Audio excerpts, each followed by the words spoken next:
Welcome to Unholy Inquiry, where each tale leads you deeper into a labyrinth of mystery waiting to be uncovered. This time, join us as we delve into Hercule Poirot and the Note Folded Twice, a fan-crafted story that pays homage to the genius and sophistication of Agatha Christie's iconic detective, Hercule Poirot.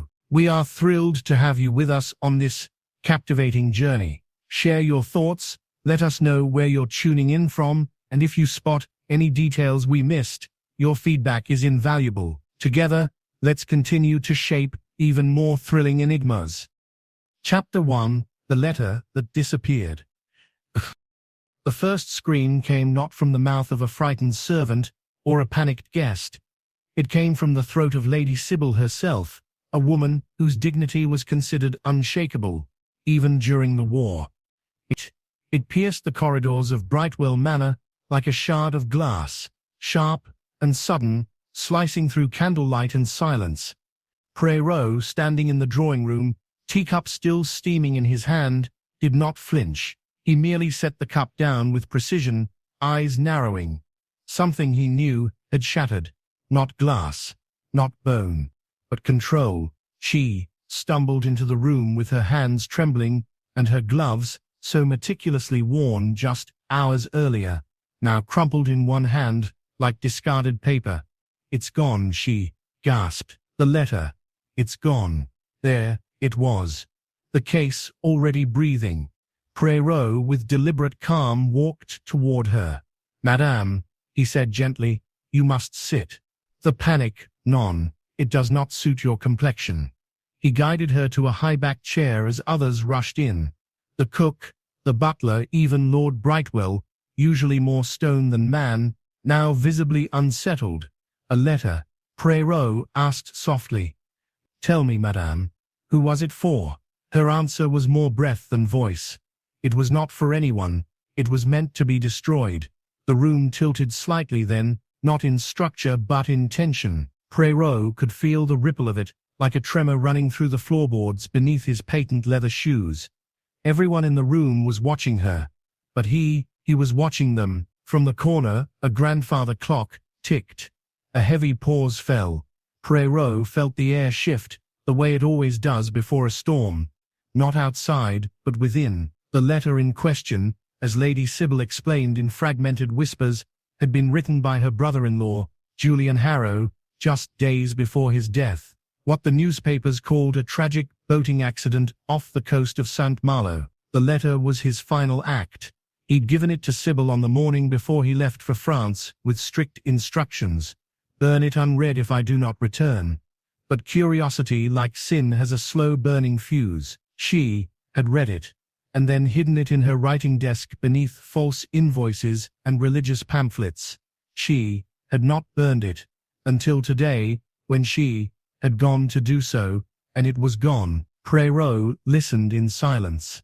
He said nothing until she finished, then asked simply, "And who knew of this letter, madame?" "No one," she whispered. "Then we must assume," he said, walking toward the fireplace and studying the flickering flames, "that someone knew everything." The storm outside had begun as a drizzle, but was now fully awake. Wind clawed at the shutters, thunder grumbled like something waking in the bones of the house. Poirot stood at the window and watched the rain blur the garden hedge. "It is in moments like these," he murmured, "that human nature reveals itself most generously." The suspects, as they always are, had gathered already. Lord Brightwell, Sybil's husband, was a rigid man of aristocratic cruelty, still clinging to titles and rituals as if they could hold back decay.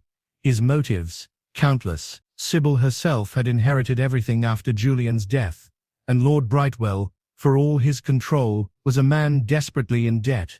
Then there was Cicely Harrow, Julian's widow, younger by 20 years. She had mourned just enough, wore black, with the flair of someone conscious of how black flatters her. Cicely had smiled when Poirot introduced himself, but there was a tension in her posture, a tightness that did not match her words. "Oh, monsieur," she had said, "surely you don't believe there's been a crime over a lost letter?" "Madame," Poirot replied without blinking, I have seen crimes born from far less. And finally the secretary, Hugh Denham, quiet, bookish, pale as milk and twice as bland, or so one would think. But Poirot noticed the ink stains on his cuffs, the half-torn corner of paper he seemed to tuck nervously into his vest pocket. He flinched when Sybil described the letter, and when Poirot asked, "Were you fond of Monsieur Julien?" he answered too quickly. "We had disagreements. Suspicion is like perfume. Sometimes it clings most to those who least expect it." As the evening unfolded, Poirot examined the study, where the desk sat still ajar, the drawer open like a mouth mid-scream. The lock was undamaged. There was no sign of forced entry. He ran a gloved hand along the wood, stopped. The faintest smear of oil, not candle wax, not ink, fingerprints. Someone had been in a hurry. He moved to the sitting room, where Cecily sipped wine by the fire. "Did you ever read your late husband's journals?" he asked her softly. She smiled. "I never read anything that isn't written for me. And yet," he said gently, "there was a time you transcribed them, yes? A few pages." At his request, she stiffened. "He burned them after, did he?" Poirot's eyes narrowed. "Or did he give one of them to Sybil?" She stood abruptly, her glass spilling.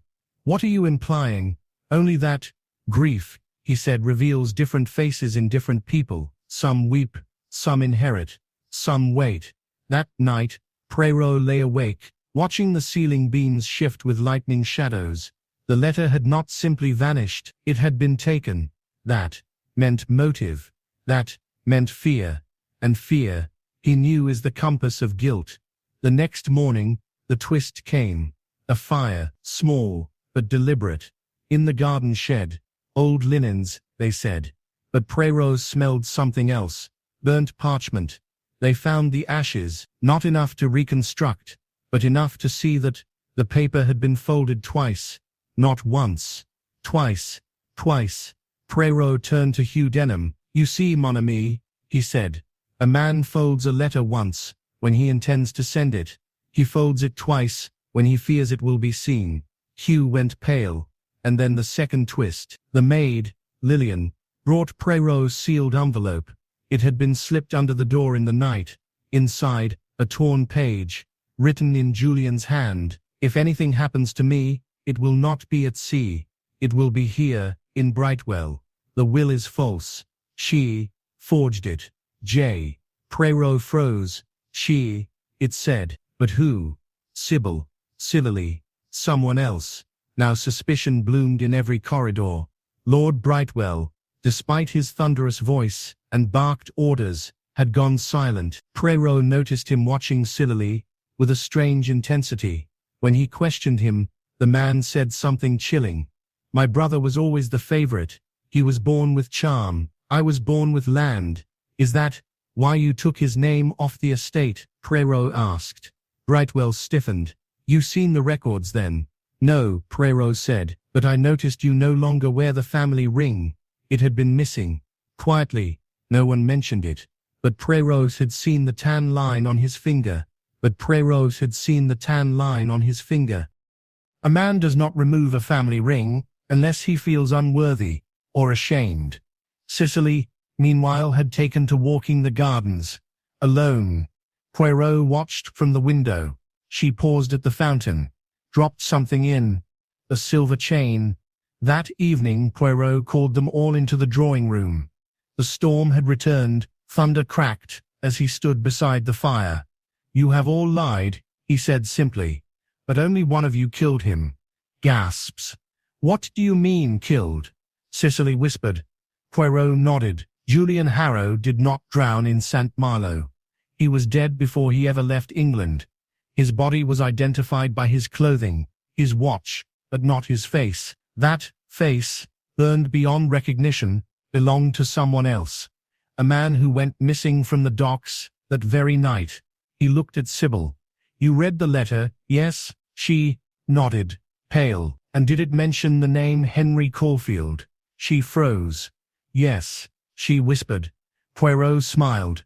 "You see, that is the man Julian planned to meet. A smuggler. Julian had debts. Bad ones. But he feared more than poverty. He feared exposure. Someone here had discovered the truth. About the will. About the forgery. About the affair. Silence fell. Cicely stepped back. The affair, she said. Yes, Poirot turned. The affair between your husband and Sybil. Sybil gasped. No, yes, madame. He left the letter in your hands because you were part of it. You forged the will on his behalf to protect your own inheritance, but he planned to betray you, to name Cicely as his sole heir once again. That was the letter's purpose, and that is why, Poirot turned slowly. You burned it. Lord Brightwell. The room exploded with protest. But Poirot continued. You followed him to the docks. You struck him. You switched the bodies. You placed his ring on a stranger and watched the sea do the rest. Brightwell stood still, hands shaking. You have no proof. No, Poirot reached into his pocket, pulled out the broken family ring. Then, what is this, monsieur? Found behind the shed, bent, burned, and marked with your seal. Lord Brightwell sank into the chair. Sybil wept. Cicely turned away. Poirot bowed his head. A man folds a letter twice when he wishes it never to be read, he murmured. But secrets, like flames, always leave smoke. The storm raged outside. Inside, silence. And then Poirot spoke one final time, softly, almost to himself. But human nature, mes amis, it never changes. It never changes. It hides, it denies, but always, always, it betrays itself in the fold. Chapter 2. A fold. No one noticed. The paper was blank, or so everyone believed. But when the candlelight struck it at just the right angle, an impression appeared, like a bruise beneath the skin of truth. That was when Hercule Poirot, in the very stillness of that study, whispered the line that would haunt everyone in the room. The fold, mes amis, was not meant to be seen. That is why it holds everything. It had begun 3 nights prior, in a manor house carved from stone and silence, perched on the cliffs of Eastmarch. Lady Evelyn Dorset had invited a modest collection of guests, an art historian, a solicitor, a governess, and her estranged nephew, for what was ostensibly a birthday celebration, but which quickly turned into something far more dreadful. For on the night of the storm, the letter appeared, folded, unsigned, unaddressed, but unmistakably damning. It spoke of betrayal, inheritance, and a truth buried so deep that someone was willing to kill to keep it hidden. By the following morning, Lady Evelyn was dead. A heart attack, said the physician. Natural causes, but Poirot had been there as a guest of Sir Geoffrey, Evelyn's aging brother, and Poirot, with his little grey cells quietly humming, did not believe in coincidence. The timing of the letter, the sudden death, the strained expressions worn like masks at breakfast. No, Poirot saw something beneath it all, a shape, a structure, a shadow, that the others ignored. He had seen it in war, in crime, in human desperation. He watched everyone closely that day. The solicitor, Mr. Hugh Calder, who excused himself from dinner to make a call that no one heard. Miss Estelle Moore, the governess, who dropped her wine-glass at the moment Evelyn's will was mentioned, and young Miles Dorset, blonde, angular, with a grin too precise to be trusted, who claimed to know nothing of the letter, yet described it in eerie detail. The letter itself had vanished. Torn, they said. Evelyn had destroyed it after reading. But Poirot examined the ashes in the fireplace and saw the lie. These ashes were from cheap paper, grey and thin. But Evelyn's stationariness, it was thick, cream-coloured, textured. What had been burned was not the letter. It was a decoy, a stage trick. The real letter still existed. He began to look for what others ignored. Not what had been said, but what had not. The silences between questions, the pauses in a breath, the tremor in a voice, and most of all, the paper, the ghost of the letter. Poirot entered Lady Evelyn's study alone that night, lit only by firelight and the slow tick of the mantel clock. He moved to her writing desk, its surface immaculate, but one drawer slightly misaligned. Inside were envelopes, paper, pens, but more importantly, he found a single folded sheet placed between books. When he unfolded it, he saw nothing, just a blank page. But he did not trust the obvious. He held it to the firelight, nothing.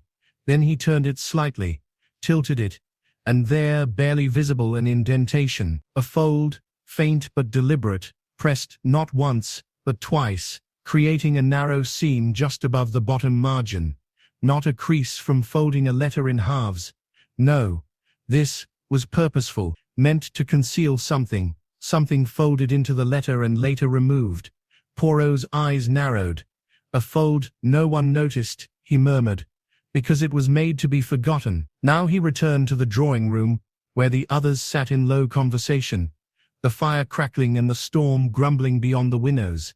He watched their faces, the way Miss Estelle kept glancing at the door, the way Mr. Calder's hands fidgeted even when he held his brandy glass, the way Miles Dorset seemed too calm, as if already imagining his name etched in the will. He asked one question. Did anyone see Lady Evelyn write last night? A pause. Then Estelle answered, too quickly. Yes, she wrote in her journal. Poirot nodded. And what did she write? How would I know? She stammered. He smiled gently. Because you were looking over her shoulder. Gasps. Silence. A log cracked in the fire. Estelle went pale. She was writing her thoughts about Miles, about the family. She said she feared something. Poirot stepped closer. Something. Or someone. She hesitated. She said she feared her own blood. Now Poirot turned, looked to Calder. And you, monsieur? You left to make a call. Who did you speak with? He fumbled. It was my clerk. Urgent matters. At midnight? Poirot raised an eyebrow. Your clerk is very dedicated. Calder swallowed. All right. I called Lady Evelyn's banker. I wanted to confirm the new will. She told me she was rewriting it. I feared being removed as executor. Ah, Poirot said softly, but the will is still unsigned. Is it not? Calder's face went blank. Miles stood then. This is madness. You're interrogating everyone over a folded piece of paper. No, monsieur, Poirot said. I am investigating a murder. You have no evidence she was killed. Poirot turned the blank page slowly in his hands. No, but the letter she received, the one which vanished, it was folded around something. Something thin. Something dangerous. He held up a corner of the page. Here. A puncture. Faint. Near invisible. But unmistakable. A needle. Poirot's voice was grave now. There was a note. Folded twice. Concealing a poisoned needle. Perhaps coated in something subtle. Digitalis. Belladonna? She unfolded it, was pricked, and never noticed. Minutes later her heart failed. Gasps. Miss Estelle dropped her brandy. Calder sat down slowly. Poirot turned his gaze to Miles. You knew about the inheritance. You knew she intended to disown you. She told me, Miles snapped. But I didn't care. No, then why did she write in her journal that you had become a man she could no longer recognize? Why did she tell Estelle she feared her bloodline? Why, monsieur, did you lie about being in your room when the letter arrived? Miles stepped back. Poirot moved closer. And the fold, Miles, the fold was made by someone left-handed. You are the only one here who signs their name with the left hand. Miles stammered. You can't prove anything. Poirot's voice dropped. The letter is gone. The needle, likely discarded, but the fold remained. That, monsieur, is what betrayed you.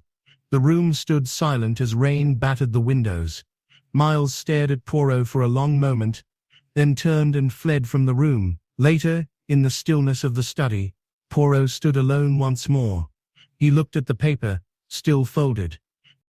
Still innocent, in appearance. Ah, but it is always the quiet things, he whispered. The unseen, the unnoticed. That is where truth hides. Behind him, The fire hissed softly, and the paper burned. Chapter 3. Her handwriting lied again. The letter trembled in Inspector Durant's hand as he stared, unblinking, at the final line, written in a delicate, looping cursive. I never meant for him to die, but the dead man had been bludgeoned, not poisoned, and the woman who had written the note had supposedly never met him. Poirot leaned forward from his armchair, the fire casting faint shadows across his immaculate suit. His voice was low but razor-sharp. Monsieur, that handwriting, how curious, it tells us a lie without saying a word. It had begun 4 nights ago, in the isolated manor of Highridge Hollow. Rain lashed at the windows, as if desperate to claw its way inside, while lightning flickered like a camera's flash across the long-abandoned portrait of Colonel Atherton, the late patriarch of the estate. It was just past midnight when the housekeeper, Mrs. Langley, discovered the body of Charles Whitfield, sprawled across the writing desk in the drawing-room, the ink from his overturned fountain pen still fresh and pooling on the mahogany wood. A blow to the head, blunt force trauma, the constables concluded, and no weapon found. Only that curious note beside him, dated 2 days before, and signed by Miss Eloise Garnett. Poirot had been summoned by Durant himself, who had found the case disturbingly slippery. "There are facts, Monsieur Poirot," he said, pacing nervously under the grandfather clock in the main hall, "but they shift like fog when you try to grasp them. Nothing sticks." "Ah," Poirot replied softly, "then perhaps we must concern ourselves not only with facts, but with impressions. No. Miss Garnett, the letter's author, was the late Colonel's niece, by marriage graceful, educated, with that kind of icy charm that unsettled more than it attracted. She had denied writing the letter altogether. "It isn't mine," she said, her voice perfectly calm as Poirot examined her hands, her nails clean, her skin pale from the chill in the drawing-room. "I've never seen it. I didn't even know Mr. Whitfield personally," but Poirot had noted, even then, how her fingers involuntarily clenched as he picked up the envelope again. The house was a cavern of shadows and lingering echoes, and Poirot explored it as though tracing the outline of a long-forgotten dream. The library smelled of old wood smoke and tobacco, its books untouched. A faded armchair bore the imprint of a man's heavy use. And in the drawing-room, Poirot returned again and again to the desk, to that letter. The ink used was deep burgundy, not black as the house's standard inkwells. Curious. Eloise was not the only one who had something to hide.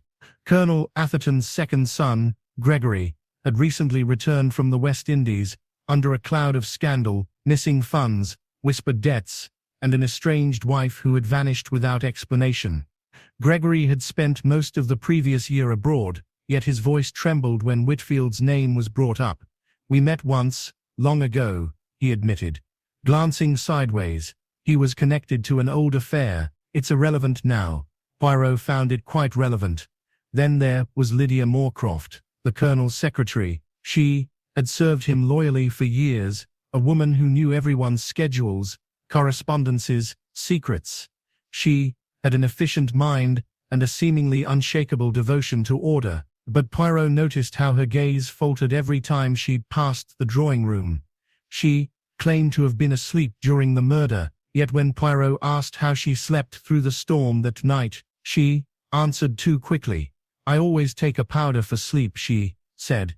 "The thunder doesn't wake me." It was during a rainy afternoon that Poirot made his first deduction, not aloud, but silently, as he stood before the glass case containing Colonel Atherton's old war medals. Reflected in the glass was the portrait of the Colonel, his eyes cold even in oils, and below, etched faintly into the frame, was a date 15 March 1899. That date, Poirot later confirmed, appeared again typed, this time, on a page of Lydia's private diary, supposedly unused for months.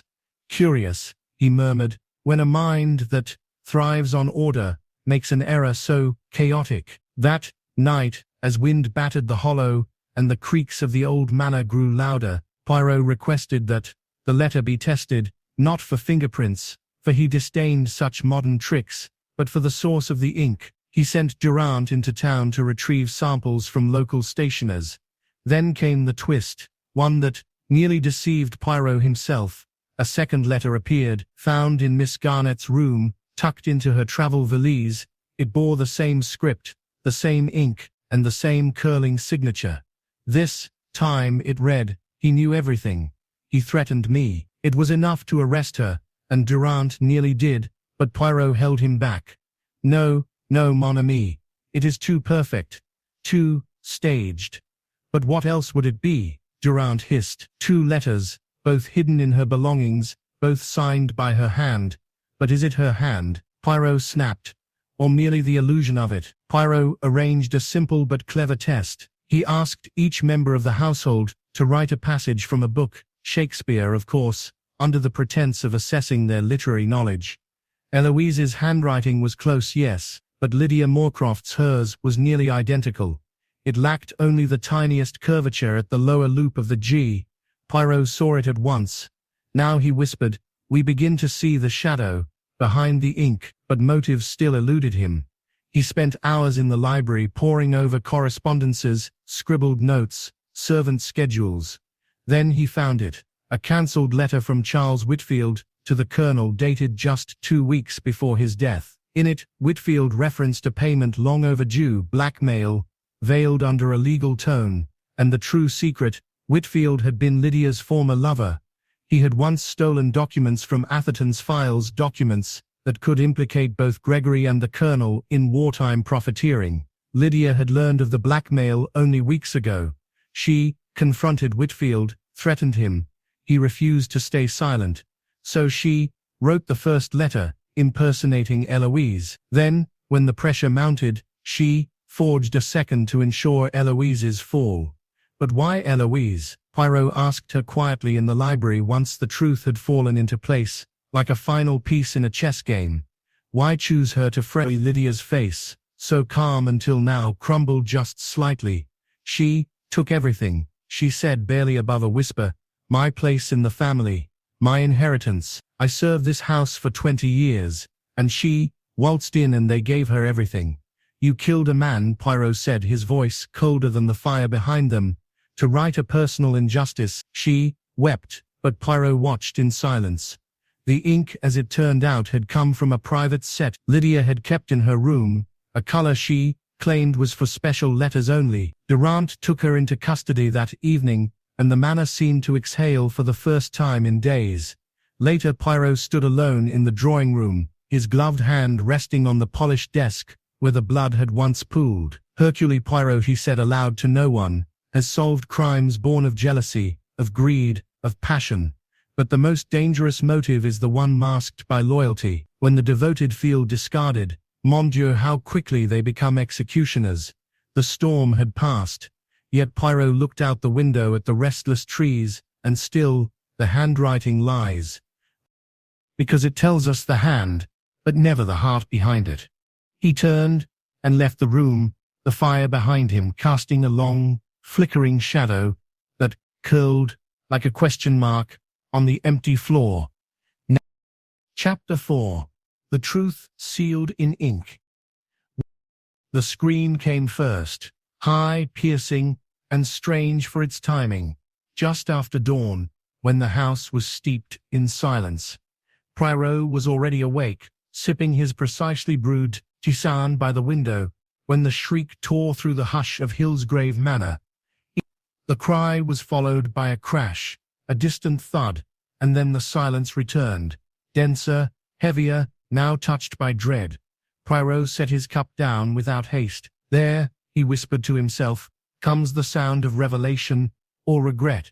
The study on the east wing had remained locked for 3 years, since the late Lord Bertram Hillsgrave's death, yet this morning, that very door was found ajar. Lady Mirabel Hillsgrave had discovered it as she made her way to the breakfast room, her dressing gown fluttering about her ankles like smoke. The air reeked of ink and old paper, and there, upon the polished desk, rested a letter sealed in red wax, still damp, but it was not the letter that had provoked her scream. It was the corpse of Oswald Finch, The family's trusted solicitor slumped lifeless beside the fireplace, with a black ink stain seeping from his breast pocket like a second, unnatural wound. Poirot arrived in under an hour, having been invited to the estate the day before for reasons that now seemed prophetic. He entered the study with his gloved hands folded neatly behind his back. His eyes absorbed every detail: the open inkwell on the floor, the broken nib of a fountain pen, the open drawer in the desk with its scattered keys, and most importantly, the scent: sharp, metallic, laced with something chemical. Not just ink, he thought. Ink masking something else. Poison? Finch's face bore an expression of disbelief rather than pain. His fingers clenched around a sheaf of papers. One page had stuck to his bloodied shirt. Poirot crouched slightly, examined the smear of ink across the corner. "Murder that masquerades as misfortune," he murmured. "Mon Dieu, but the killer lacked finesse." The sealed letter was addressed in Bertram Hillsgrave's own hand, at least it appeared to be. But Poirot had seen that script before, years ago, and something in the curvature of the R betrayed a subtle tremor that had never existed in Bertram's writing. Still, the seal was genuine, and the date etched beneath the wax was damning: 12 July 1937, the very day Bertram had supposedly fallen from his horse and broken his neck. A tragic accident, they had said. A riding mishap on the moor, but the letter was dated after the time of death recorded on the coroner's report. Poirot kept the letter sealed for now. The truth, he reasoned, was not in what was written but in why it had remained hidden. 3 suspects emerged swiftly. Lady Mirabelle Hillsgrave, graceful in mourning and far too composed. She had lived under Bertram's thumb for 25 years, her smiles practiced, her gaze agradable. Oswald was like family, she insisted. But Poirot caught the slippage in her voice when she said "was" before the constables had confirmed his death. Then there was Felix Ashcombe, Bertram's nephew and sole remaining heir, a man whose lifestyle was marked by gambling debts and expensive mistresses. He had every reason to want the letter destroyed. Any revision of the will might jeopardize his inheritance. He was the last to see Finch alive, claiming they merely discussed estate records. "We drank brandy," he said with a smirk. Finch retired to the study. "I assumed he was working on one of his dreadful inventories." But his glass bore no residue of brandy, only a faint trace of absinthe. The third was Maud Vexley, the family's private nurse, who had served Bertram during his final illness and had mysteriously remained on the estate despite his death. Her presence had no logical purpose, yet she wandered the halls like a ghost, always watching. Poirot questioned her gently. "You are fond of books, mademoiselle?" he asked, as she dusted the library shelves. She paused a beat too long before replying, "Yes, especially the ones no one touches." The investigation deepened like a painting layered in varnish. Poirot uncovered that Oswald Finch had recently met with a retired banker in London, one who specialized in forensic ink analysis. He had been seeking confirmation that a signature on the estate's will had been forged. The new version, filed only a week prior, favored Felix entirely. The original, it seemed, had divided Bertram's fortune between Lady Mirabelle and a previously unknown beneficiary. Poirot spent hours in Finch's office, combing through his meticulous notes. One file caught his eye, a photograph of an orphanage in Devonshire, the name Catherine H. scrawled beside it. Cross-referenced with Bertram's private letters, discovered hidden behind a false panel in the study's bookshelf. Poirot found the missing link.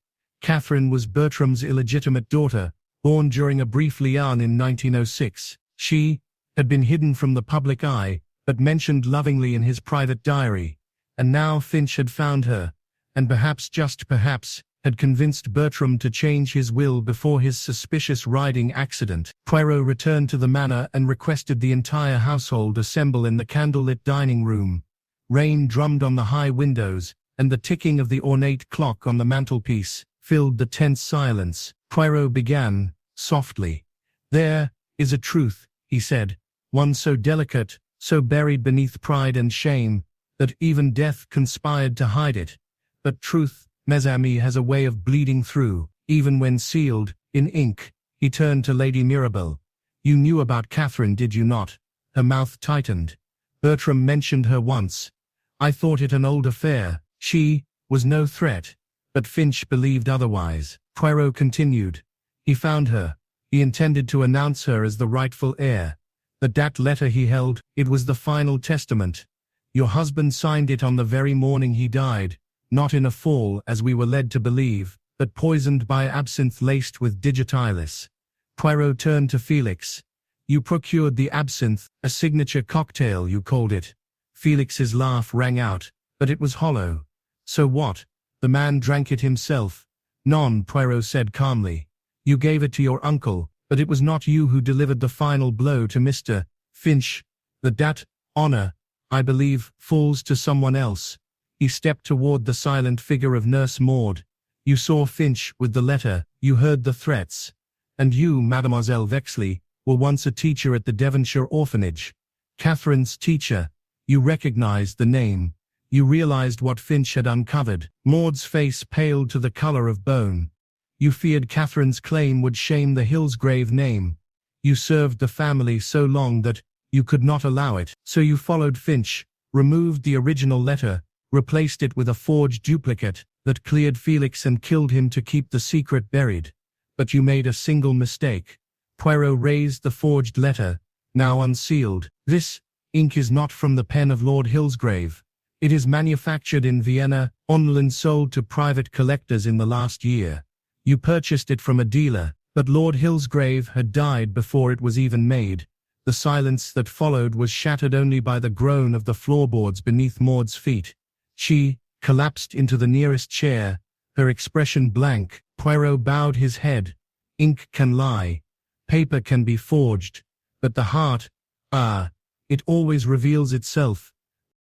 You served the family, yes, but you mistook service for ownership. And in preserving their illusion, you betrayed their truth. Later, Poirot stood in the empty study once more. Rain still whispered at the windows, and the fire had long since died out. A letter, a signature, an ink no one questioned. C'est incroyable. How many tragedies are written not in blood, but in careful cursive, sealed by good intentions and cowardice. He touched the old desk gently, and with a glance at the shadows gathering behind him, whispered, It is not the words that condemn us, it is the silence we keep around them. Chapter 5. Whispers inside the envelope. The envelope began to whisper the moment the candle flame touched it. Faint, brittle murmurs curled from the parchment as it burned, something between breath and confession, before blackening into silence. Poirot's eyes narrowed as he watched the last fragment curl into ash on the floor of the study. Ah, he murmured, when the dead are silenced by fire, it is often the living who scream next. 2 nights earlier, Lord Harold Winkham collapsed in the vestibule of Greystone Hall during the annual autumn masquerade. His mask, silver with crimson feathers, had slipped from his face just as his body struck the marble. Guests screamed, music halted, and wineglasses shattered against the floor. But it was not the fall that killed him. It was the jagged piece of paper clenched in his left hand, stained with fresh blood, as if he'd tried to eat the words that damned him. By the time the doctor arrived, the note had disappeared, stolen in the confusion. Only the sealed envelope remained, buried under his cloak. No return address, no markings, just a single name in deep blue ink, to be opened upon my death. Poirot summoned by Inspector Ramsden, who had long since given up trying to understand the mind of killers in mansions. Greystone Hall was a monstrous estate, all drafty corridors and silent corners. Even the oil paintings seemed to disapprove. Poirot arrived just as the coroner carted the body away, and he noted with precision the position of the feathers, the crushed envelope, the small blood smear not on Lord Winkham's collar but inside the cuff of his right sleeve. The host's death had sent ripples through the local gentry. Lord Winkham, nearing 70, was a respected but feared figure, known for his meticulous records, philanthropic facades, and private miseries. The envelope, once recovered, was presented to Poirot untouched. Its paper was rare vellum from southern France, and the handwriting precise, but almost feminine. Inside, only one line, typewritten, awaited. One of them killed Elizabeth, and now they must pay. The room fell into icy silence. Elizabeth Wincombe, the Lord's only daughter, had died 5 years prior in what was recorded as a drowning accident during a summer voyage to Dover. She had been engaged to a prominent barrister, and her death had shattered the family's already strained unity. 3 guests stood out at the masquerade, each connected to Elizabeth's past, and each with a reason to dread the return of her ghost. First, there was Miss Lavinia Harrow, Elizabeth's childhood companion. Daughter of a struggling reverend, Lavinia had once lived at Greystone for nearly a year under the Wincombe's care. A fragile girl with a sharp tongue and even sharper eyes, she had not spoken Elizabeth's name in 5 years. At the masquerade, she had arrived early, alone, dressed in mourning black, though the occasion required color. Poirot gently if she had ever received a letter from Elizabeth after her death. She, dead, Lavinia snapped. The dead don't write. Next, there was Benedict Frey, Elizabeth's former fiancé, a rising star in legal circles. His career had exploded after Elizabeth's demise, with Lord Wincombe mysteriously endorsing several of his earliest cases. At the party, Frey wore a lion's mask and drank only water. He claimed to have grieved privately and moved on. But Poirot noticed the scar on his thumb, precisely where one would cut oneself if removing a wax seal from a letter in haste. The third figure of interest was Geraldine Marsh, the hall's housekeeper, a rigid woman with joints like piano hinges and a tendency to hover just outside conversations. She had served the Wincombes for over 30 years, and by all accounts adored Elizabeth like a daughter. Yet Poirot could not ignore the new lock installed on her quarters, nor the faint scent of scorched paper near her stove. As Poirot walked the halls that night, candle in hand, he imagined the envelope whispering again. Not words but accusations. The light flickered over family portraits, and Poirot paused at Elizabeth's likeness. Her eyes, painted a shade too dark, seemed to accuse everyone. In the coming days the envelope's origin became central.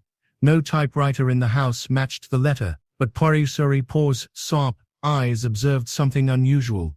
The letter had been typed with uneven pressure, suggesting not a machine but a rubber-stamped letter set. Only someone methodical, patient and secretive could compose a message this way. Then came the first twist. The local postmaster brought a torn envelope to the authorities, recovered from the manor's waste bins. Its flap bore the same vellum texture and identical blue ink, but this one had been addressed to Inspector Ramsden, and contained only one thing: a photograph of Elizabeth's corpse, waterlogged but with a red line across her throat. The official report had never mentioned such a detail. Poirot's mind stirred like a pot on slow boil. "You see, Hastings," he might have said, had his companion been present, "when a lie is dressed in tragedy, we often forget to undress it." He requested the guest list from that night 5 years ago, when Elizabeth died. One name had been missing: Lavinia Harrow. She had been traveling, they said, and yet a customs report from Calais placed her name alongside Elizabeth's only 2 days before the drowning. Confronted with this, Lavinia broke down. "I saw her die," she whispered, "but I didn't push her. She jumped. She said she knew what they had done. What they had done." Poirot, Geraldine and Benedict, she choked. She caught them. That's why she ended the engagement. That's why she wrote that will, but she never had the chance to deliver it. Poirot now knew what was in the missing page Lord Wincombe had died holding. He called everyone to the conservatory that evening. Rain lashed against the glass ceiling. Candlelight cast shifting shadows across the faces of the guilty and the grieving. Poirot stood still as marble. The whispers inside the envelope, they are not whispers at all. They are screams muffled by cowardice and time. Tonight they shall be heard. He turned to Benedict. "You were engaged to Elizabeth, but your affections wandered. You betrayed her with Geraldine. She discovered the affair and broke off the engagement. But she did not confront you. Instead, she wrote a new will, removing your name. She told her father everything. Then to Geraldine, you intercepted the letter, burned the will, And when Elizabeth confronted you on the cliffside, you pushed her. It was not a drowning, it was murder. And you, Mr. Frey, you knew. That is why Lord Wyncombe continued to support your career. Silence bought with legal privilege. Benedict stood in stunned silence. Geraldine slowly sat down, trembling. And the envelope, sorry, Diori sat down, trembling. And the envelope, sorry, Sudretin dying, and desperate, planted it among his papers, hoping someone would find it. He knew the guilt would rot from the inside, that one of you would try to burn the truth. He opened a small box and revealed a second, intact copy of the letter. He made two, Poirot said softly. The second was hidden in the frame behind Elizabeth's portrait, a father's last attempt to bring justice for his child. Geraldine sobbed, broken. Benedict said nothing. He simply turned and walked to the window, his breath fogging the glass, as dawn broke. Later, as Poirot prepared to leave, he stood once more in the study. You see, he whispered, it is not the envelope that whispers. It is the memory we try to seal away inside it. But memory, it leaks. He straightened his tie, took one final glance at the dying fire, and added, murder, Hastings, is not always a shout. Sometimes it is the silence after, and it is in that silence the truth is waiting. Chapter 6. He lied about the second fold. The letter was folded once, neatly, crisply, when they found it clutched in the dead man's hand. But Poirot saw it before anyone touched it, before the constables trampled in with their muddy boots and nervous mutterings. He leaned forward, eyes narrowing not on the words, but on the paper itself. "Non," he said almost to himself. It was folded twice. He lied about the second fold, and that, he knew at once, changed everything. Rain lashed at the windows of Eastmere House, where the murder had occurred hours before, and the lamps outside flickered with the wind. Inside, the study was dim, but the fire still crackled, casting dancing shadows on the floorboards.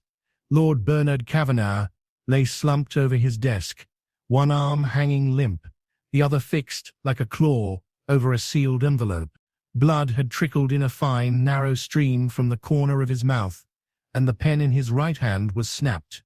On the blotter, a strange symbol, an X within a square, had been drawn repeatedly and then scratched out in haste. The discovery had been made by the butler, Pennick, at precisely 6:23 in the morning, when he brought the lord his habitual weak Darjeeling. "He didn't stir," Pennick said, voice trembling, "so I thought he was asleep. But the ink was still wet. And the fire, I think the fire had only just caught."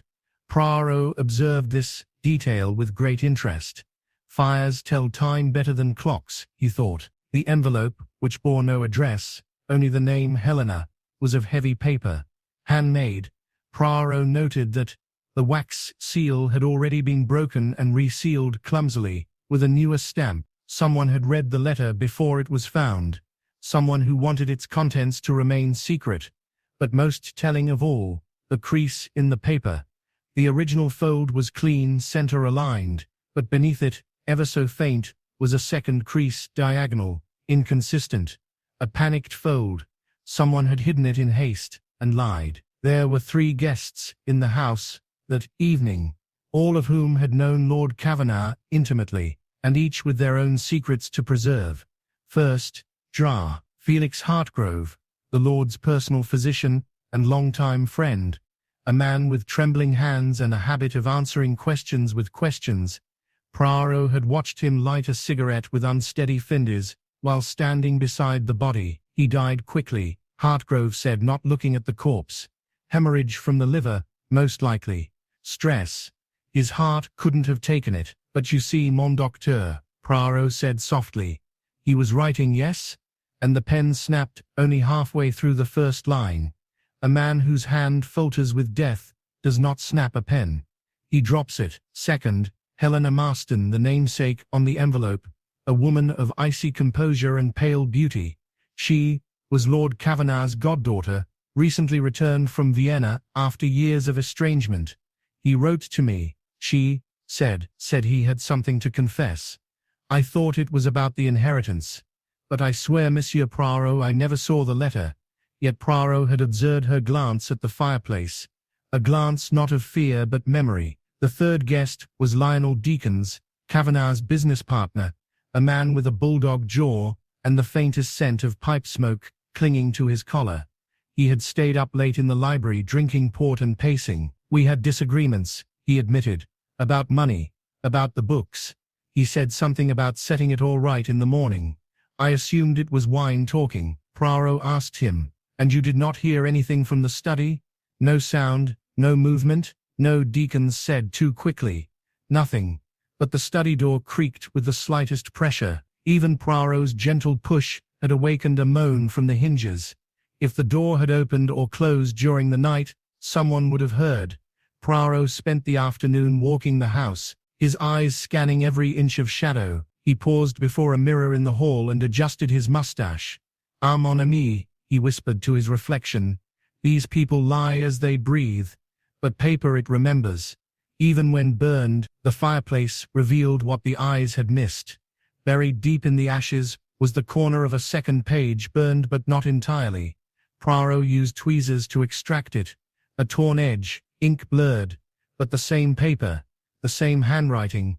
2 pages, but only one in the envelope. By evening Poirot had everything he needed. He gathered the household in the drawing room as thunder cracked across the sky. Shadows stretched long across the carpet. Poirot stood near the fireplace, hands clasped behind his back. "There is a great danger," he began softly, "when one believes the truth can be folded neatly and hidden in pockets. But the folds, mes amis, they leave traces. Traces even murder cannot erase." He looked to Dr. Hartgrove first. "You arrived earlier than you claimed. You entered the study at 5:45. You saw the letter. You read it. You writ it. You resealed it and left. But you did not kill him." Hartgrove's eyes widened. "How do you know?" "Because you left your gloves," Poirot said, holding them aloft. "On the mantel. You would not risk a murder with fingerprints so plainly left behind." Then to Lionel Deakins. "You were in debt. The books you claimed were clean. Lord Kavanagh had discovered your embezzlement. The letter was not a confession of sin but an accusation. He meant to report you in the morning. But you too did not kill him." "Absurd," Deakins said, but his voice cracked. "No, it is not," Poirot said, "because the poison that killed him, aconitine, from monkshood root, is not your weapon. It requires preparation, extraction. It is a toxin known only to one person in this room." Poirot turned slowly to Helena Marston. "You, mademoiselle, studied apothecary arts in Vienna. You had the knowledge, the means, and the motive. He had promised you your mother's estate, your true inheritance. But instead, he wrote a letter exposing your parentage. Your father was not the Baron as you believed. It was Lord Kavanagh himself. The letter revealed you were illegitimate." Helena stood, lips trembling. "He promised he would never tell. He said it would die with him. And so," Poirot said gently, "you helped him die. You placed the poison in his tea. Then you retrieved the letter, read it, and in a moment of fury, destroyed half and left the rest, folded differently as if it had never been touched. But paper, mademoiselle, it remembers. As do I." She collapsed into the chair behind her, the tears silent but unstoppable. Poirot lowered his head, then turned to the others. "You all hid things, but it is not always the truth that damns us. It is the folding of truth, the attempt to reshape it, rehide it, bury it under creases of lies." As dawn broke beyond the storm-tossed windows, Poirot returned to the study. The fire had burned out. The room was cold. He stood before the desk, the torn envelope before him, and whispered, "In the end, it was not what the letter said, but how it was folded that betrayed her." Chapter 7. The note was never meant to be read. It was the scream of a child that pierced the silence of Bellwether Hall. Thin, high-pitched, and entirely out of place at 3 o'clock in the morning. Poirot froze mid-step in the corridor, candlelight trembling across the ornate wallpaper. Down the hall, Lady Eugenia's voice rose in disbelief. "What's that in her hand?" A maid emerged from the nursery, pale as parchment, carrying little Isabel by the waist, as though she were glass.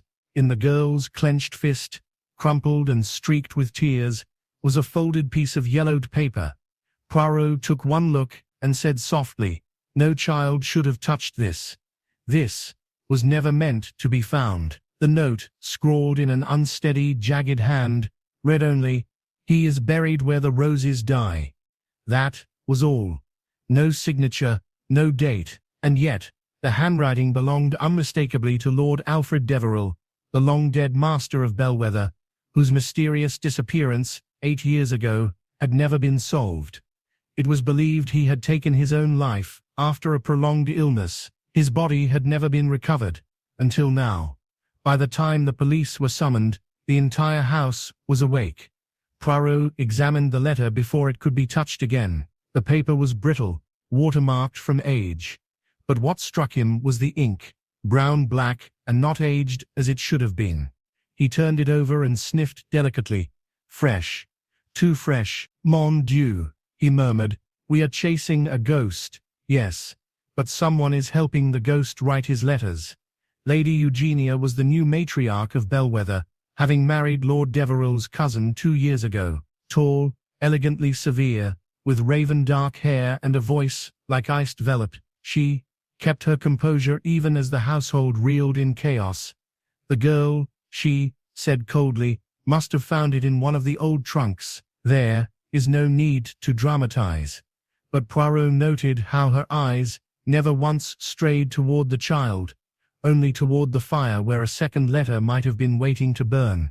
3 suspects stood out immediately. First was Rupert Deverell, Alfred's younger brother, a man worn thin by years of managing the estate's crumbling finances. He was the last to see Alfred alive. "We walked to the lake," Rupert told Poirot, his voice distanced, measured. "He said he needed time alone. That was the last I saw of him." Yet Poirot noticed the mud stains on Rupert's riding boots, fresh, and carrying the scent of roses, even though the rose garden had been untended for years. Second was Eleanor Kersey, the governess. She had served the family for over a decade and remained fiercely loyal, especially to the child, Isabel. It was Eleanor who found the girl holding the note. Her eyes darted constantly as she spoke. "I didn't see her pick anything up. Perhaps she had it already. Perhaps someone gave it to her." Poirot's gaze lingered on the hem of her sleeve, torn at the cuff, as though it had snagged on something.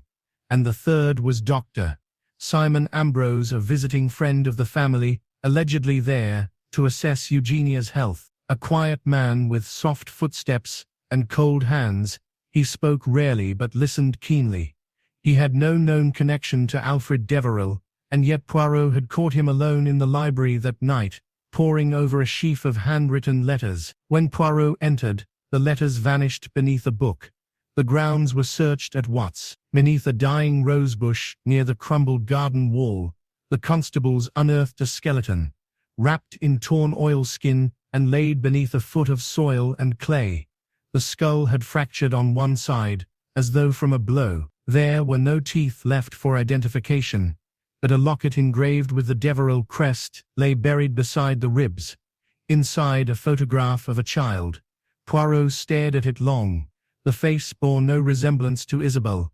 It was a different girl entirely. "Ah," Poirot said softly. "A daughter no one mentioned. A daughter the family buried twice." The investigation turned sharply.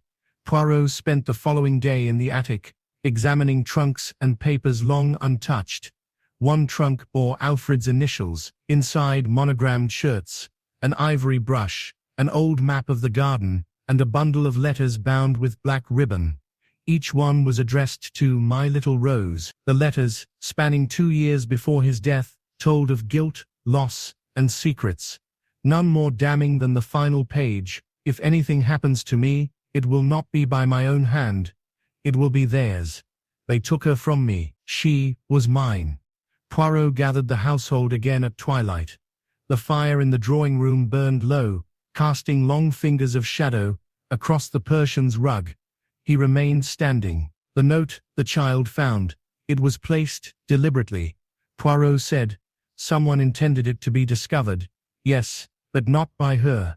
It was meant for another, someone who would recognize the threat it implied. But Isabel found it first. He turned to Eleanor. You were near the nursery that night. You left the window cracked, and your sleeve caught on the thorn bush outside. What I heard crying, she stammered. I thought it was the child. No, mademoiselle. You went to bury something. Not the body, but the truth. You discovered the real letters in the attic. You realized that Lord Alfred had another daughter, a child he was forced to give up, perhaps born of scandal. You feared what the discovery would mean for Isabel's inheritance. Eleanor wept but said nothing. Poirot pivoted to Dr. Ambrose. And you, monsieur. You are not a family friend. You are a scholar of forensic linguistics. I found your name in the university register.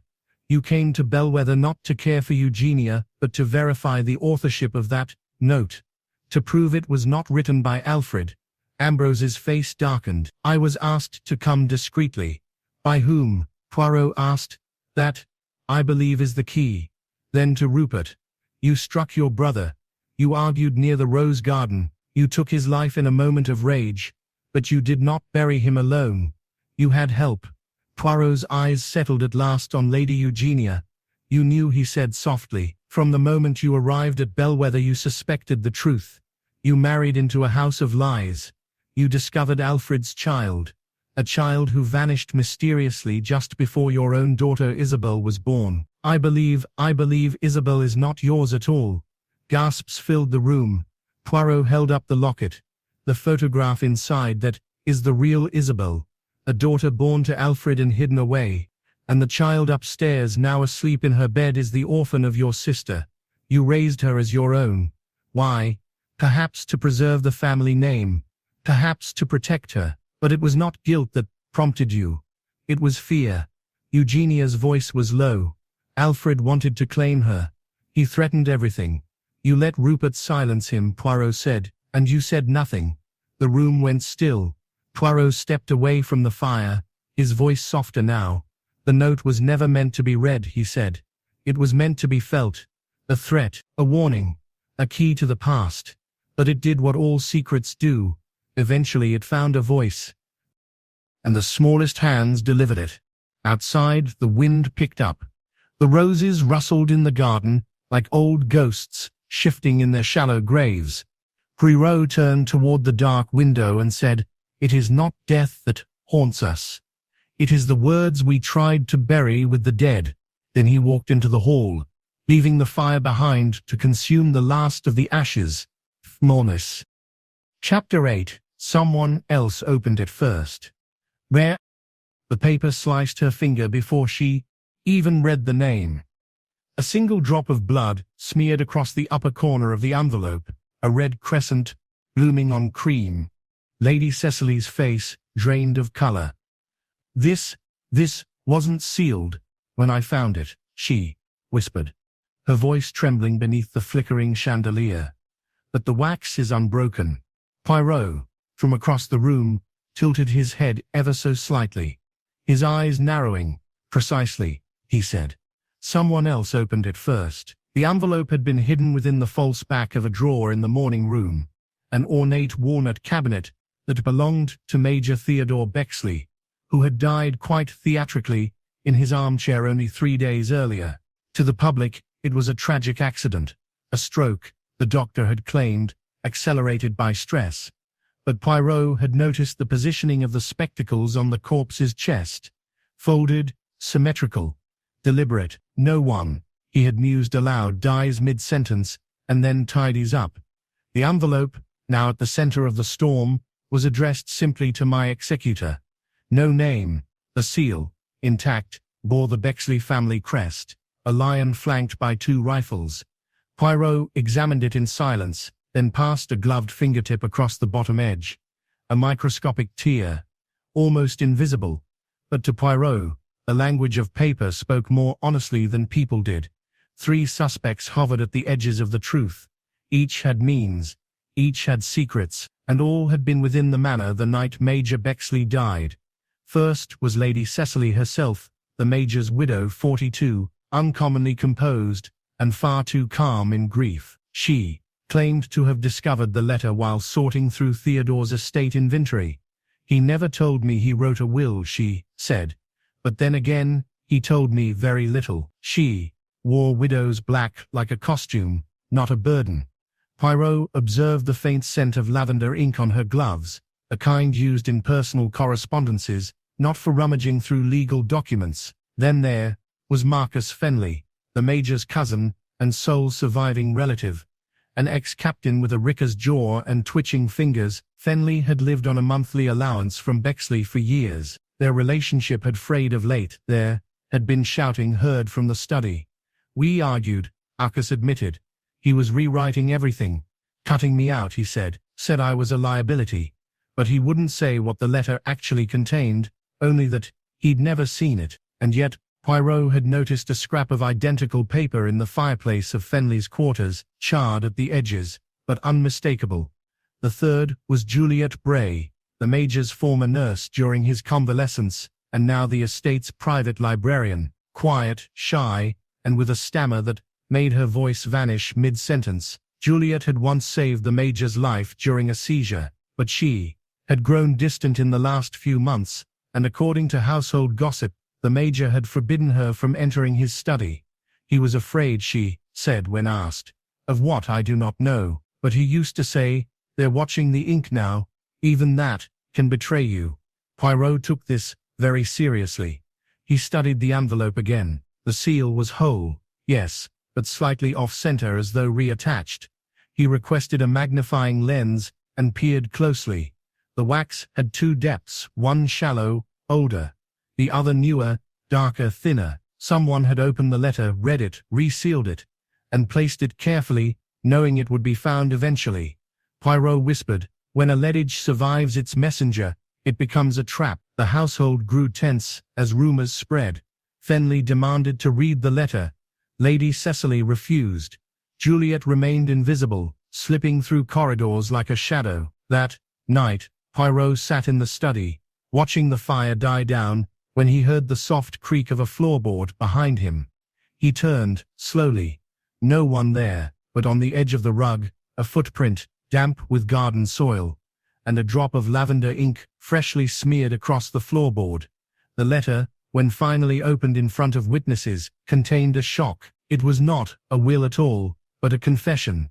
In terse, uneven script, Major Bexley detailed a betrayal from years past.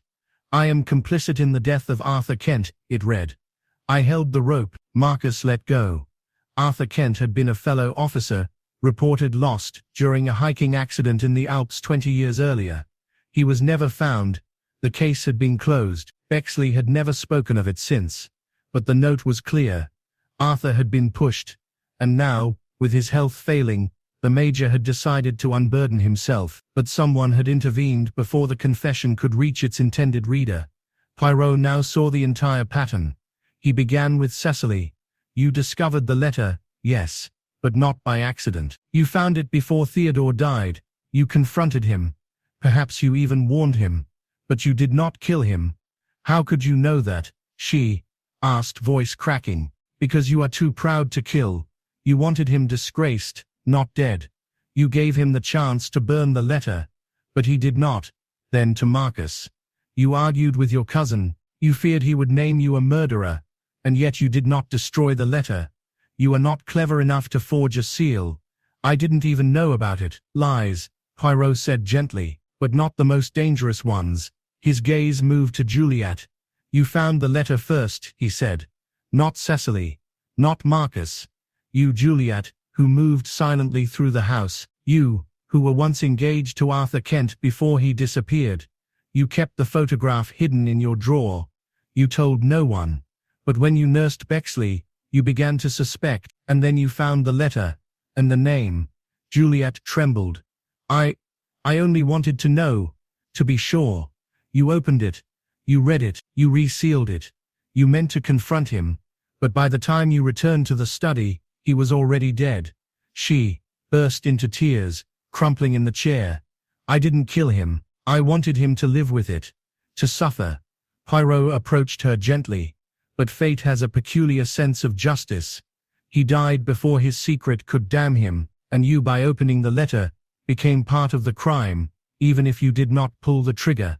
Marcus was arrested, not for the murder of Bexley, but for the decades-old death of Arthur Kent. Enough evidence was uncovered through Bexley's journals to corroborate the confession, but the household would never be the same. Later that night, Poirot stood alone by the fire. The house had fallen into silence again. Only the clock ticked in slow defiance of time.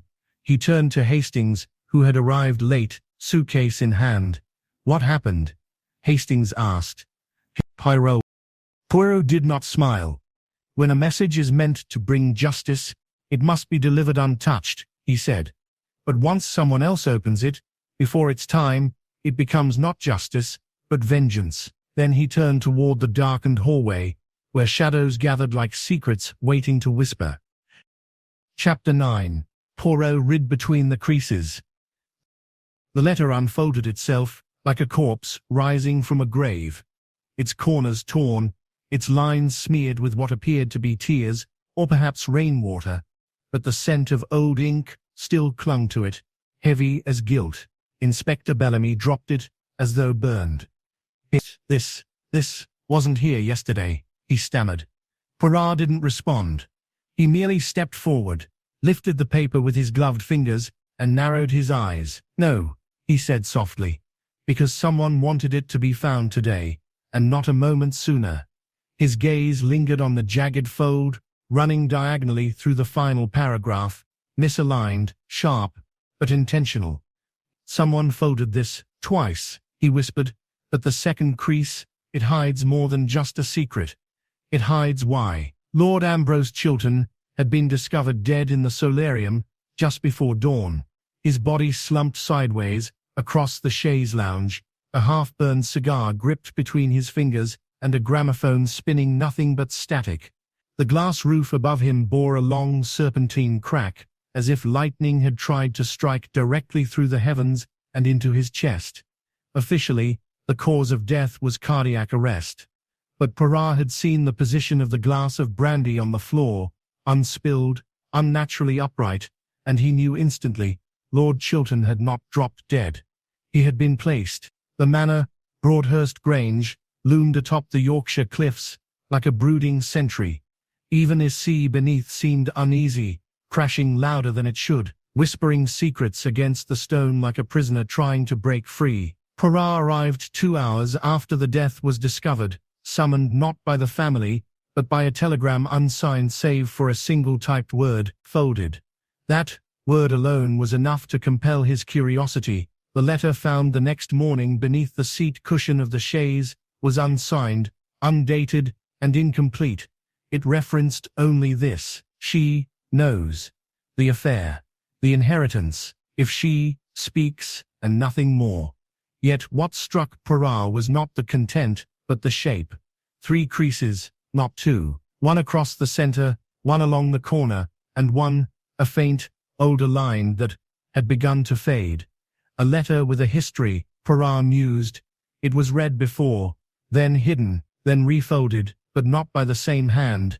There were 3 key players in the house the night of the death, each entangled in the threads of a different deception, and each with reason enough to see Lord Chiltern silenced forever. Lady Marian Chiltern, the late Lord's wife of 20 years, wore grief like a mask. Her face remained pale but unsmeared by tears. He was distant these last few months, she said to Poirot. He spent more time with the books than with me. I feared perhaps someone else held his attention. She had found the body. She had screamed, but Poirot noted the subtle bruise along her wrist, just beneath the lace cuff. A woman who had pulled away from something or someone. Next was Jonathan Hollis, Chiltern's nephew and presumed heir, a fast-talking, dark-eyed man with the scent of ambition and aftershave. The old man was going to change the will, Hollis muttered over brandy that afternoon, said he wanted to leave a legacy, not a mess. We argued yes, but I didn't kill him. If anything, I was trying to save him. He claimed to have been in the stables at the time of death, but one of the grooms reported seeing him enter the study only minutes before midnight. And then there was Dr. Camilla Rowe, the live-in physician, entrusted with Lord Chiltern's delicate health. She had been with the family for only 8 months, but had already become indispensable. I warned him about the stress, she said coldly. He never listened. Her medical bag was locked, but Poirot had observed the indentation it had made on the carpet in her room, and the smudge of ash on its corner. Someone had moved it, opened it, and cleaned it after midnight. Poirot spent the afternoon walking the grounds in silence. He paused beneath the archway of the east garden, where wind tore through the hedgerows like whispers. Then he unfolded a note of his own, a copy. He held it beside the one found in the cushion. One crease ran true, the others off by exactly 2 degrees. He smiled. When a letter is refolded, he whispered to himself, it is like a man trying to rehide a lie. But the truth, it clings to the original shape. The first twist came that evening. A second page appeared. It was left on Poirot's pillow, folded once, stained with ink, and unsigned. It read, "You are looking at the wrong body. It wasn't his heart. It was mine. She betrayed me." This changed everything. Was Lord Chiltern not the intended victim? Had someone else tried to confess? The page was torn from the same paper stock as the first letter, same typewriter, but the ink was darker, fresher. Poirot tested the edges under the lamp, cut with a dull blade, not torn naturally. It was planted, a red herring crafted to distract. Poirot now turned to the creases. On the original letter there was a smudge between the lines, barely visible, but it corresponded not to a word, but to the pressure left by another folded note pressed against it. The ink had transferred from one page to another. He laid them side by side, page 1 and page 2, and matched the impressions like a puzzle. A missing line emerged. Camilla forged the prescription. The pills weren't real. Poirot knew then what had happened. He gathered the household that night beneath the creaking chandelier of the grand hall. Rain slammed against the windows like fists. The fire sputtered. All eyes turned to him as he stepped forward. The letter mes amis, he began softly, was never meant to be read by anyone, except the killer, but its folds, its shape, they betray not just the message, but the intent. You see, it was read not once, but 3 times, by 3 people, each with a secret. He turned first to Lady Marian. You suspected your husband was unfaithful. You found the note weeks ago. You read it. You left it where it lay. You hoped it would undo him. You are not guilty of murder, but you are guilty of watching him die slowly by silence. She wept, but said nothing. Poirot then looked to Hollis. You entered the study that night. You took the letter. You planned to use it as leverage, but you found him dead. You panicked. You refolded it and hid it in the cushion, but you are not the killer either. Then he faced Dr. Rowe. You are the only one with access to his prescriptions. You switched his medication 2 weeks ago. You replaced the heart pills with blanks. You expected him to collapse eventually, but not that night. That night, he confronted you with the letter. He had found out. You argued. You struck him with the decanter. The heart stopped, yes, but not from illness, from trauma, and the crease that ran through his name, it was where you had folded it before slipping it back into hiding. The metaphor most cruel. Dr. Rowe's silence cracked open. He was going to ruin me. He was going to tell the board about my past. I would have lost everything. You lost it anyway, Poirot said gently, and so you tried to unwrite the story with a new page. A second letter. But even lies leave impressions. As the constables led her away, Poirot turned back to the empty chaise where Chiltern had died. Paper, he murmured, remembers better than people. The folds, they are like scars. And I, Hercule Poirot, I have made a career of reading between the creases. He paused, then whispered a final thought to the fire, almost to himself. Some truths are not written in ink, but in the shape of what we hide. Chapter 10. The signature that wasn't hers. The ink hadn't dried. Not completely. It shimmered faintly under the desk lamp in the drawing room, its curves too smooth, too deliberate. Lady Amelia stared at the signature at the bottom of the will, her breath caught in her throat, her fingers trembling. But, I didn't sign this, she whispered. Poirot, standing behind her, observed the document with immaculate calm. He leaned forward, tapped the final flourish of the letter A in her surname with a gloved fingertip, and spoke softly, but firmly, "Mais non, madame, because that signature it is not yours."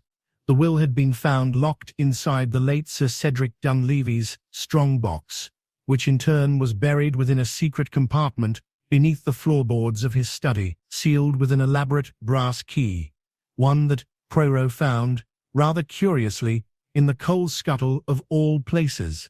The will dated just 1 week prior to Sir Cedric's untimely death, and named Lady Amelia as sole inheritor of the Dunleavy estate. It should have resolved everything, but it solved nothing, because Lady Amelia swore on her soul she had never signed it. Sir Cedric's death had been declared a tragedy. He had slipped down the staircase at midnight and fractured his skull. At least, that was the official word. But Poirot had been summoned by the solicitor, Mr. Giles Batterick, a gaunt man who preferred fountain pens and tobacco-stained gloves. He did not trust the will, and he did not trust the widow. "Her name is there, clear as day," he had said, "but I've seen her signature. This isn't it." Poirot examined the scene of Cedric's fall. The banister was polished, but too clean. One edge near the third post had no dust at all, while the rest shimmered with the untouched dullness of neglect. He crouched near the base of the stairs, examined the broken wristwatch found beside the body. The glass face had cracked inward, not outward, and the watch had stopped at 11:04, yet the household claimed he was alive until almost midnight. "Eh bien," Poirot whispered, "a man may fall, yes, but time must fall with him." 3 figures cast long shadows over the case. Lady Amelia herself poised, refined, yet unreadable. A woman whose grief never manifested in tears, only in stony silence and the occasional too precise phrase. Cedric was generous, she said. "We had our tensions, yes. But he was not a cruel man." Yet Poirot noted how her left hand always reached for her right wrist, as if hiding something, a bruise perhaps, or an absent ring. Then there was Edward Ransom, Cedric's valet, loyal for over 15 years, who claimed to have heard the fall, but arrived too late to help. "I was in the wine cellar," he explained, fetching the bottle Sir requested. He always had a brandy before bed, but Poirot found no brandy glass near the body, and the wine cellar's door had been locked from the inside. Lastly, there was Lucinda Vale, Cedric's niece and only blood relative, young, spirited and quietly furious. She had been left out of the will completely. "He promised me the conservatory," she spat. "He said the orchids would be mine." Her voice cracked then, and Poirot watched the rage retreat into pain. "Instead he leaves everything to her." She couldn't even look at him without flinching. Poirot turned his attention back to the will. Lady Amelia's signature bore her usual flair, wide arches, an extra loop in the "im", but the one on the document was rigid, slanted slightly left, lacking her typical flourish. It was, Poirot realized, a practiced forgery, done not by an amateur, but someone who had seen the signature often, studied it, and copied it under pressure. He requested samples from the household, recipes from the cook, notes from the staff, even Lady Amelia's love letters stored in the attic trunk, and it was there, beneath a yellowing sheet of old correspondence, that he found it, a practice sheet, buried beneath a discarded envelope, with 10 signatures of Amelia Dunleavy written in increasingly accurate imitations. The twist came when he compared it not to Lucinda's hand, or Edward's blocky script, but to the writing of Giles Batterick, the solicitor himself. One of the practiced A's on the sheet bore the same distinctive backward flick in the tail as Giles's own. Poirot cornered him alone, in the library beneath the portrait of Sir Cedric. "You wrote the will, yes," Poirot began, "but you also forged the signature." Giles paled, then sneered. "I knew what Cedric wanted. He told me in confidence. Lady Amelia deserved the estate. Lucinda would have destroyed it. I only made the signature match what should have been signed. But Cedric never agreed in writing." "No," Giles admitted. "He was going to. But then he fell, and I panicked. I thought I'd help him do what he didn't live long enough to." Poirot shook his head slowly. Justice, monsieur, must not be helped. It must be obeyed. Yet something still didn't sit right. Poirot returned to the stairwell. The scuff marks on the third step, fresh, a woman's heel, size small. The angle of the fall, the unbroken glass in the hall window, yet the wind that night had been violent. And then he noticed it, the missing newel post cap. It had been replaced, but unevenly. Poirot removed it, reached inside, and pulled out a small, folded paper. A torn page from a diary. Cedric's, it read. She begged me to leave it all to her. Said she was afraid. Afraid of what Amelia would do. But I told her no. I told her the truth would come out. Signed, C. Poirot knew now. He called the household together. Rain hammered the windows. The grandfather clock ticked in judgment. He addressed them all. The will, he said, was forged. Not by Amelia, by Mr. Batterick, who believed he was doing the right thing. But Cedric never meant to leave it all to her. He had changed his mind. He looked at Lucinda. You were desperate. He had promised you something, and then betrayed you. That night you argued. You pushed him, he fell. She shook her head. No, it was an accident. But it was not you who forged the will. And it was not Giles who lied to cover murder. Poirot turned slowly to Lady Amelia. You did not kill Cedric. But you knew Lucinda had.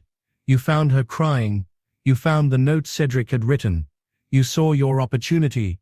You enlisted Giles. You had the will drafted, had him copy your signature. You said nothing, because for the first time, silence served you better than truth. Amelia said nothing. Poirot bowed his head. When a signature appears, it tells the world a truth. But when it is not your hand, then it becomes a weapon. He left the room in silence, the forged document burning slowly in the hearth behind him. And as he walked into the rain, he whispered, even when the ink dries, mon ami, the lie remains wet. Chapter 11. One fold solved everything. The paper was blank, utterly, maddeningly blank. No message, no address, no markings. Yet when Lady Muriel opened it beside the flickering hearth, she gasped, as if it had whispered something only she could hear. It can't be, she murmured, fingers tightening around the page. Poirot stepped forward from the shadows, the firelight dancing across the brass buttons of his coat. No, madame, he said gently, but it is. And it was never the words that mattered. It was the fold. He took the paper from her trembling hands, held it up to the firelight, and with a single movement, bent it along a line already pressed deep into the fibers. One crease, sharp, incomplete, but perfectly placed. Poirot's eyes glinted. Voilà, he whispered. One fold, c'est tout, and everything falls into place. 4 nights earlier, Lord Eustace Halbram had died in his study at Morven Hollow, a remote and wind-battered estate on the Northumberland coast. The cause, it seemed, was clear: arsenic poisoning. His teacup had traces, his fingers bore flecks of white powder, and the cup itself had been deliberately placed back on its saucer, as if in final defiance of chaos. But Poirot, called by request of Eustace's estranged younger brother, Laniel, found the scene far too composed. You see, Hastings, he would have said, had his old companion been present. No Englishman drinks Darjeeling at that hour, and most certainly not Eustace Halbram, who loathed it. The night of the death had been consumed by fog, thick, rolling mist that shrouded the manor like guilt. Inside, the old clocks ticked with more presence than the staff, and the guests, summoned days before by Eustace himself, lingered like trapped ghosts. First, there was Lady Muriel Halbram, Eustace's widow by marriage and cousin by blood. Elegant, austere, and recently returned from the south of France, she claimed to have reconciled with Eustace after a decade of silence. He wrote to me, she said he was ready to make amends, but Poirot noticed she never once used his name, only titles. And her hand, when resting on the armrest of her velvet chair, bore a small ink stain that had not been there the night before. Second was Laniel Halbram, Eustace's younger brother, a brooding man with a face shaped by debt and disappointment. He never forgave me for mother's estate, Laniel muttered, pacing beneath the brass chandelier. He said I squandered it. I told him I needed it. But he wanted to die the last word. Laniel had arrived late to the gathering and wore a tweed coat still damp from the mist. But his boots, Poirot observed, were dry. The third was Imogen Vale, Eustace's private secretary, and a woman with more composure than expected for someone who had discovered the body. He had been working on a letter, she explained, voice clipped. I brought in his tea at 10. When I returned at midnight, he was slumped forward, cold. Poirot had questioned the timeline. The ink in the blotter was smudged. The pen was dry. The inkwell had been moved from the right to the left. A man does not change his dominant hand before death. The paper discovered on the desk, the one now in Lady Muriel's hand, had been folded but bore no writing, and yet it was left at the center of the desk, precisely aligned, not discarded. A blank page, and yet it felt too loud. Poirot examined it under the lamp. The grain was fine, the stock excessive, but it was not the paper he cared about. It was the shape, the way it had been folded, not once as a letter might be, but once in length, and once at a slant, almost like a hidden pocket fold, a style not used for writing but for hiding. Poirot moved through the house like a spectre. Every chair placement, every rug misalignment, every crack in the fireplace told him something. In the library, a book on origami had been placed back upside down. In the guest wing, Lady Muriel's door bore fresh scratches on the lock, and in the small writing room, adjacent to Eustace's study, Poirot found a stack of practice letters, all crumpled, all bearing the same first line, to whom it may concern, yet none were finished. He turned then to conversation. Tell me, madame, he asked Lady Muriel, what did your husband say to you in the letter he wrote? The one that brought you here. I didn't bring it with me, she stammered. It was short, regretful, of course. And was it folded? I don't recall. Said Poirot, with the ghost of a smile, but the paper remembers, even when we do not. Then to Lionel, you arrived late, but you brought with you a trunk, heavy, locked, not opened since.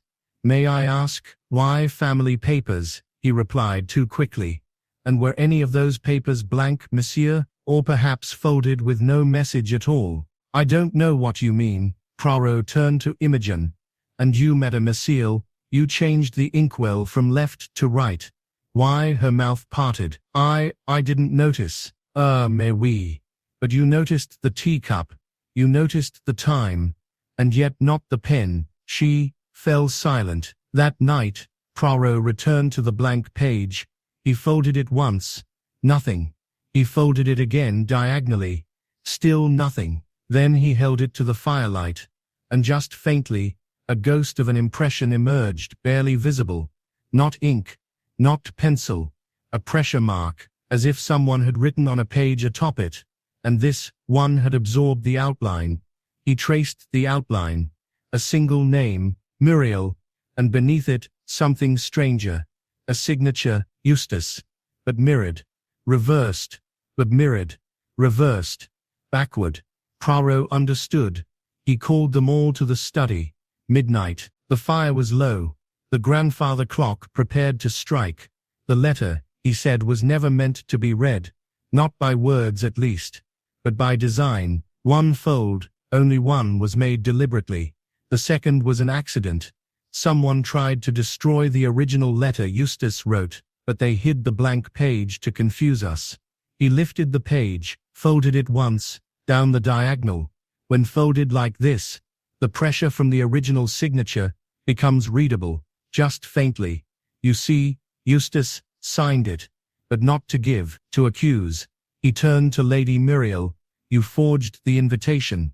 You came here not for reconciliation, but for the estate. You believed he was rewriting his will.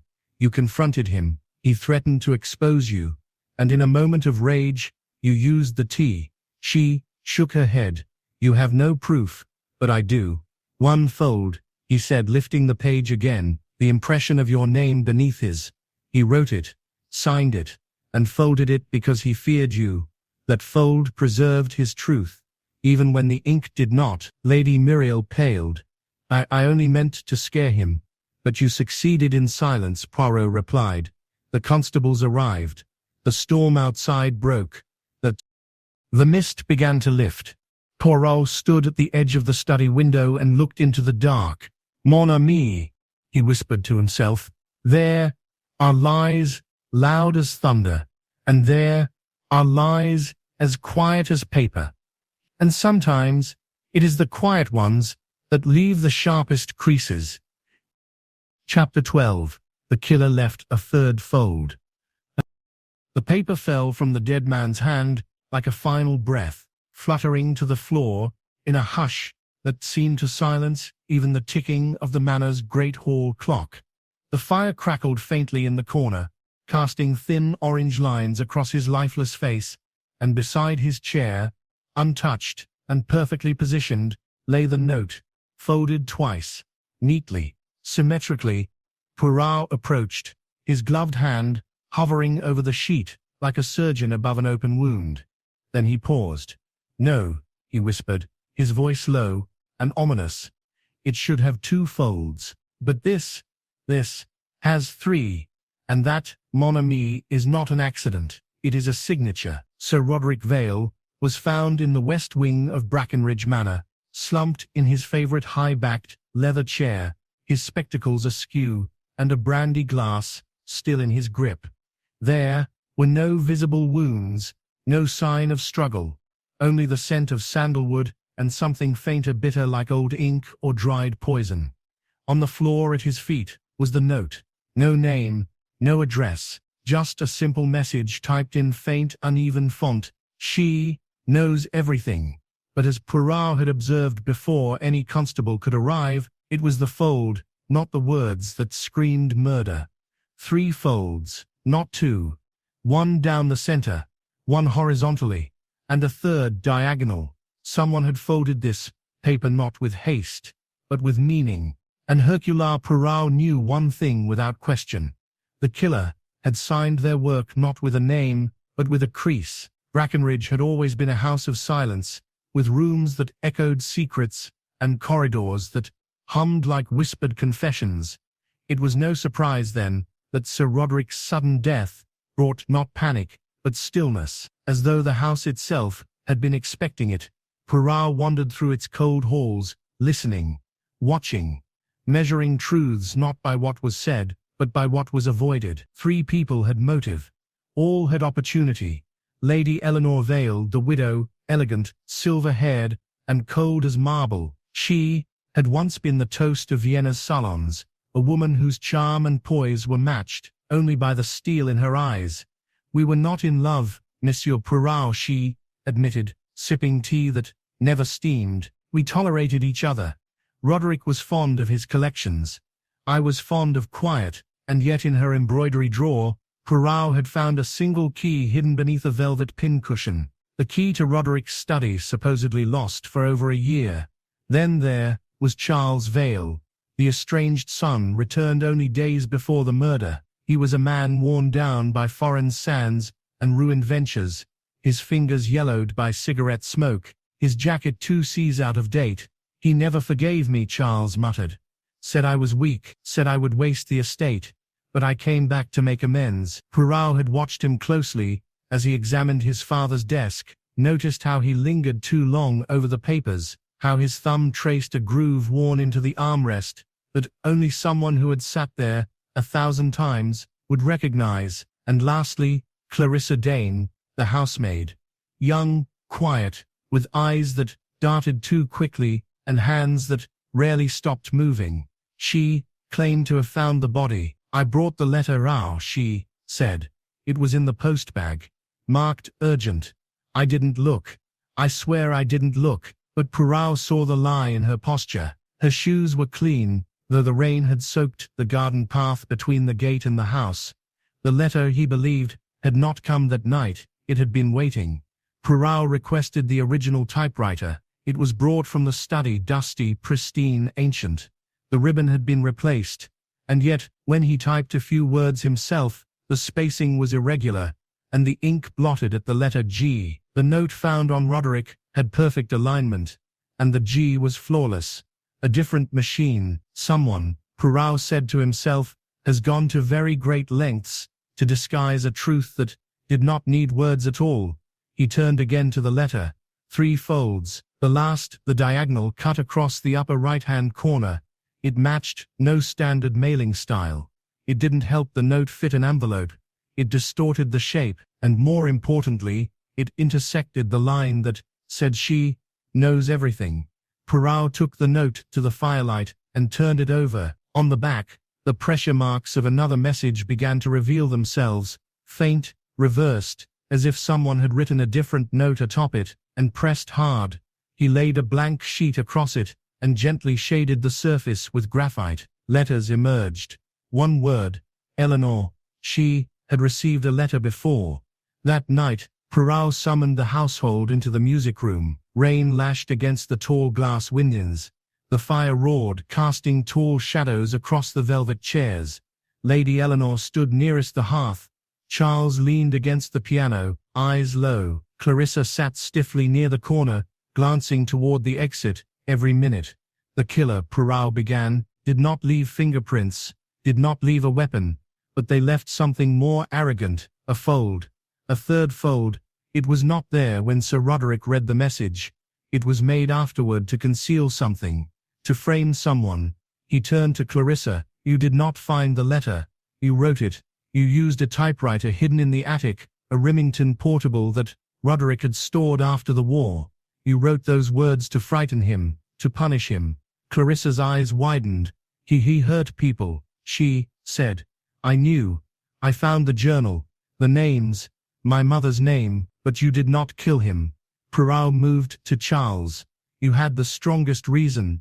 You lost your inheritance. You were shamed. You drank, but even in your anger you were not a liar. You were a coward, yes, but not a killer. Poirot walked slowly toward Lady Eleanor.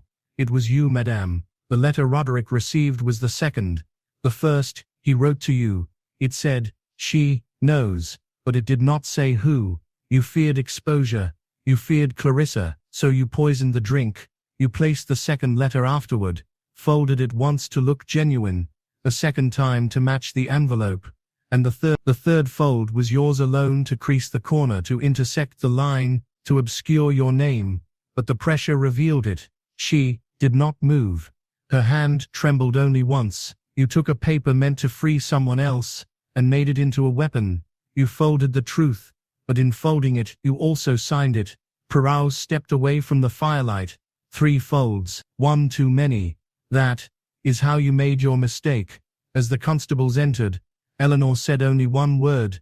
He was going to give it all to her, to the child of a mistress. He knew what it would do to the name.